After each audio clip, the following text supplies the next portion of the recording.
Well, good morning, friends. Good morning. Hey, good to see you all in worship today. I want to welcome you to Salem United Methodist Church. We're located in Cedar Rapids, Iowa, and it is truly a delight to be in worship with all of you today, those of you in person and those of you who are joining us online. Grace and peace to you. We invite you to sign in on the live stream and let us know who you are and where you're worshiping from, because we'd love to have a chance to connect with you here later in the week. As we come in and prepare ourselves for worship today, we are week 2 in the season of Lent. And the season of Lent throughout the history of the church has become a tradition of a 40-day season prior to Easter, not including Sundays, where the church has used that as a time to engage in spiritual disciplines, that we may grow closer to Jesus and more fully embrace the truth and the power of the resurrection. In the past, the church has used that as a time to onboard new people to the faith, if you will, and teach them the truths of the gospel. And oftentimes you would see baptism happen on Easter Sunday morning. But we typically use the season of Lent in modern day mainline churches as a time to go deeper into the story of what transpired on the cross of Calvary. So today we are in week 2 of a sermon series entitled 7 Words, and we're looking at 7 statements that Jesus made from the cross of Calvary.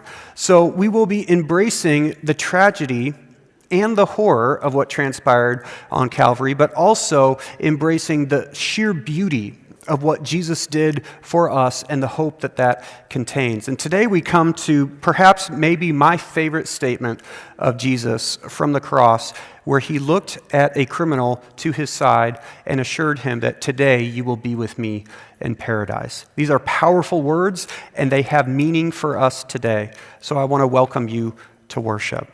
Let us take a few moments in quiet prayer as we prepare our hearts for worship.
If you're willing, I would invite you to stand with me as we join in together's responsive call to worship, and your responses will be on the screens. As we gather, we remember the cross where Jesus said, "Today you will be with me in paradise." We come to worship, grateful for his mercy. Even in his pain, he chose forgiveness and love. We receive his grace and offer it to others. Let us worship him with thankful hearts. We worship with gratitude and faith. Please remain standing if you're able as we sing together hymn number 178, Hope for the World, and the words will be on screen for you.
Good morning.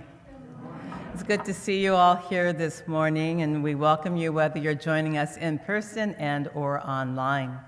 If you're joining us online, be it Facebook or YouTube, we ask that if you're able to switch to salemchurch.life, and that way you can follow the footprints and you can put in a connection card as well as a prayer request and make an online giving. For those of you who are here in the sanctuary, if this is your first time, in the back of the pews there is a connection card, prayer request card, as well as the envelopes for giving, and those all go into the offering plate as it goes around. We also will ask that if you're new, that you stop at the welcome table and pick up a gift that we have waiting for you. If you would like your own copy of the bulletin, we ask that you take out your cameras, click on the QR code, follow the instructions, and then a bulletin will come up. At this point, we have, some of you have been asking or probably wondering, there is this thing in the sanctuary that keeps moving around, and it's our cow, and there is a reason for this, and Sandy is here to explain that.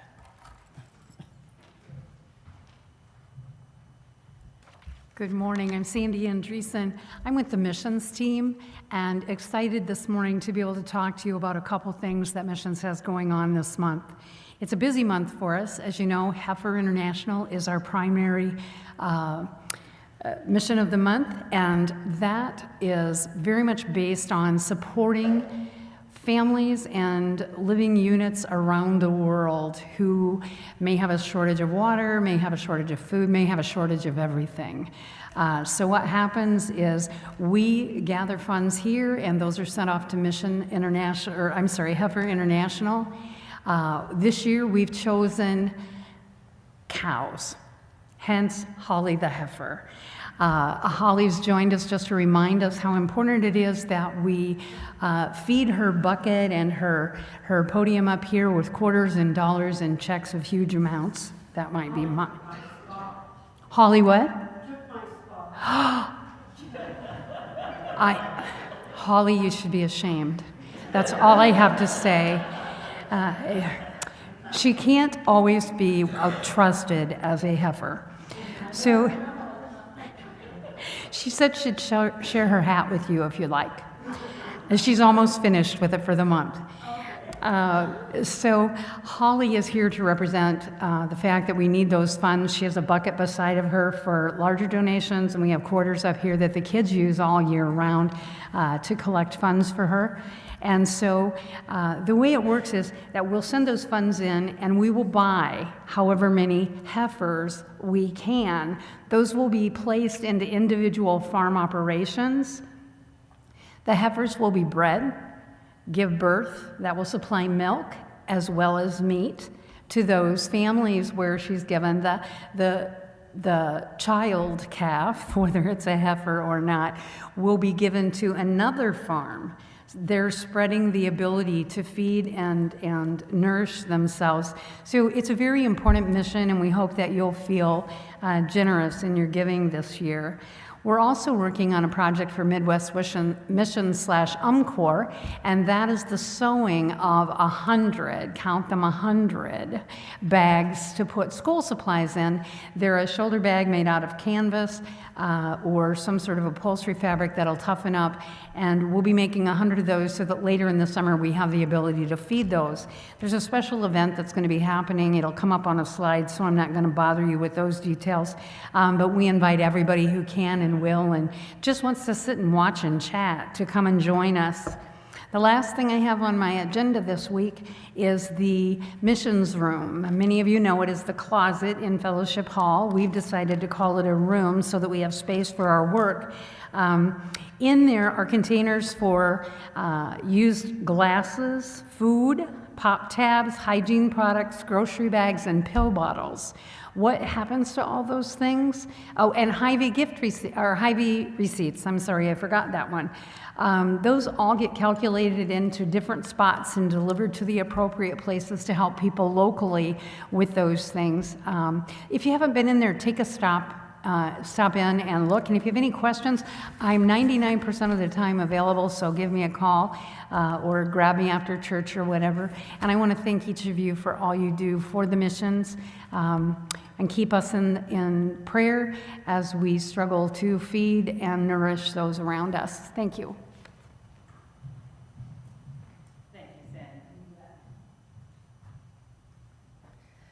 For those of you who are hockey fans, Tim Ryson is trying to get together people to go to a Rough Riders hockey game on March 29th.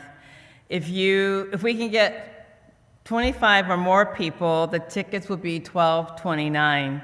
If we have less than 25 people, the tickets are going to be $12.79.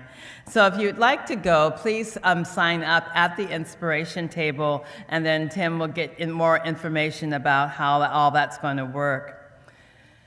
The March 30th is the 5th Sunday of the month, and so we'll be having one service at 10, but followed by a potluck. And so if you forget to bring food, show up anyway, because we always have plenty of food. I believe that is it. And Wendy, thank you for not kicking our Holly out of your seat. Let us prepare our hearts as we go to prayer. But before we do that, I just want to announce that, and we'll be praying for the family, but the Lawson family who lost Andre actually in February, and a memorial service is going to be held here at the church next Monday at 11 a.m. Let us pray.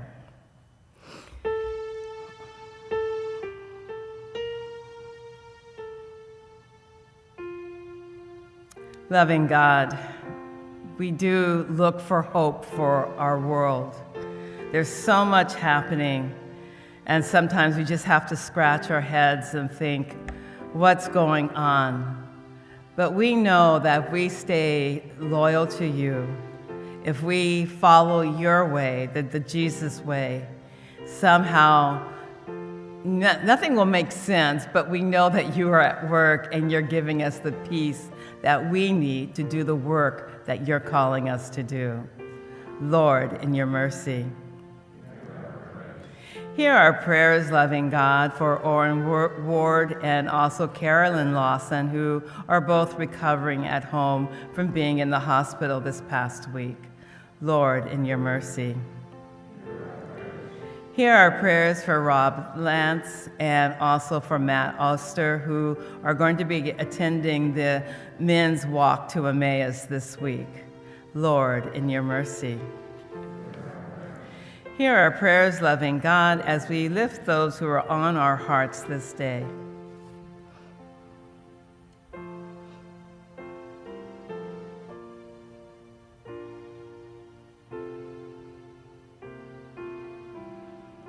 Lord, in your mercy. Hear our prayers, loving God, for the Lawson family as they do mourn